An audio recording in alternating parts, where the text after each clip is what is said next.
В Союзе версии 2.0 неизбежен акцент на цифровизацию. Хотим мы этого или нет.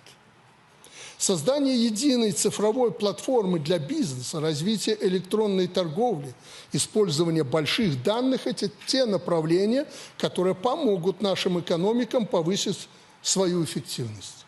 При этом внутри Союза необходимо заканчивать лозунги о сохранении национального цифрового суверенитета. Наоборот, нужно на практике состыковать используемые программные платформы и обеспечить трансграничный обмен информацией из национальных баз и реестров, признать электронные подписи и цифровые документы.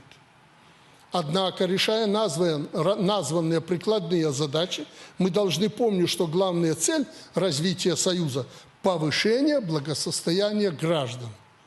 Все наши усилия только во имя человека. Поэтому в поле нашего внимания должны находиться темы создания новых рабочих мест, управляемой трудовой миграции, получения образования и медпомощи, раскрытия потенциала взаимного туризма.